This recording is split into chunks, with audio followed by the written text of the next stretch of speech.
Olá, graça e paz, louvado seja Deus. Tudo bem com você? Tudo bem com sua família? Espero que tudo esteja bem. Nós continuamos relatando aqui o ministério do profeta Eliseu, 2 Reis, capítulo 6, versículo 24.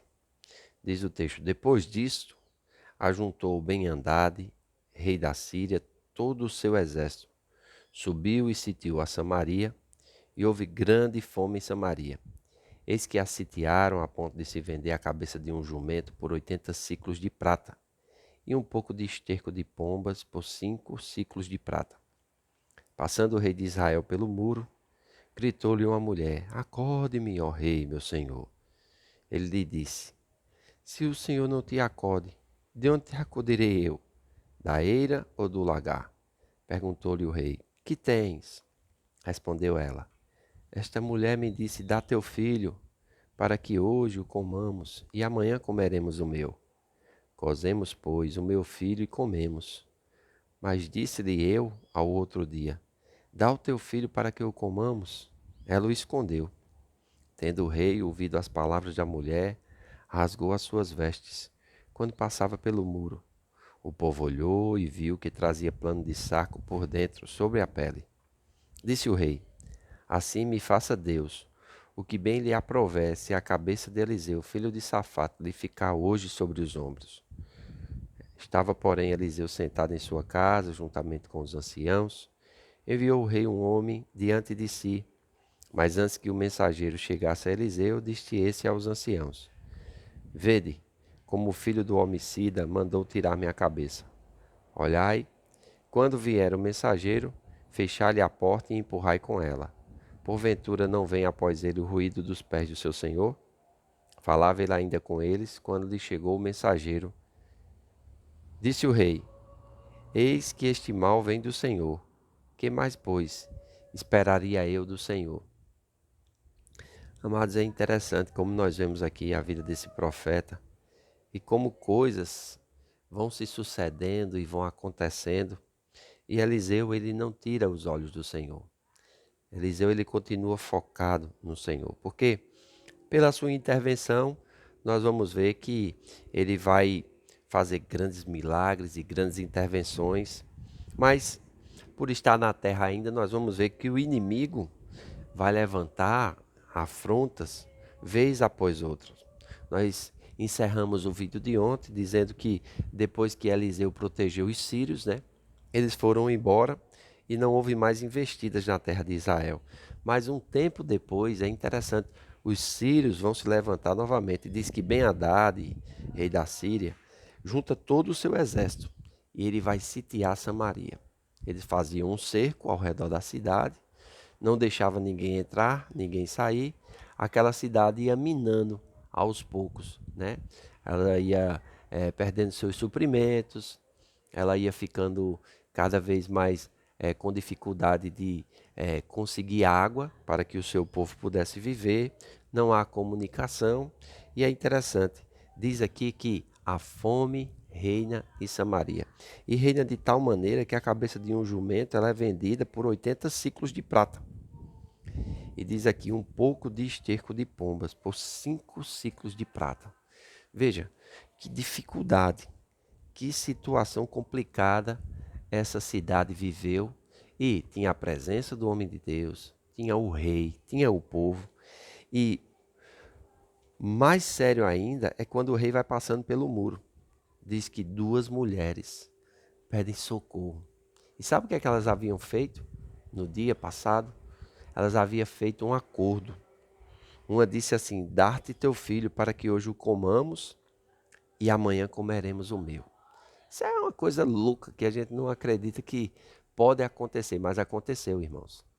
Nesse tempo aconteceu. Já pensou? Você ficar refém, você ficar com tanta fome, a ponto de você fazer um acordo, cozinhar o seu filho, comer, e no outro dia esperar que a outra mãe cozinhe o seu filho e ela o esconda por amor, e elas vão diante do rei. E quando o rei escuta estas palavras, ele rasga as suas vestes. E é interessante, esse rei, ele fica maluco porque ele vai, né, colocar a culpa em Deus e, consequentemente, vai colocar a culpa no homem que representa Deus, o profeta Eliseu.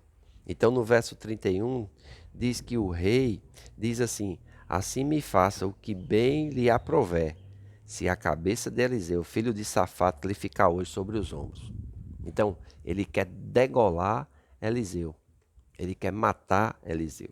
Ele não vê em Eliseu a solução dos problemas de Israel. Ele não vê em Deus a solução dos problemas de Israel. Ele vê em Eliseu e em Deus e culpa Eliseu e Deus pelos problemas que Israel está enfrentando. Queria fazer uma parada aqui, amém? Senão vai ficar assim porque Deus vai se levantar e vai proteger esse povo. Esses fatos vão acontecer. Sabia que quando nós estamos servindo a Deus, coisas ruins acontecem na nossa vida? Perdemos pessoas queridas, provocamos dano a pessoas queridas, porque assim é a vida. Mas é interessante como muitas pessoas chegam a tal ponto de cegueira que elas não conseguem enxergar mais em Deus a solução para os seus problemas. Elas não conseguem mais enxergar na palavra de Deus o caminho para sair daquela situação difícil, ou que ela mesma entrou, ou que ela mesma foi colocada, ou que ela mesma caiu. Não, ela começa simplesmente a culpar a Deus, ela culpa a igreja local, ela culpa o pastor, ela culpa as pessoas que foram boca de Deus para a vida delas.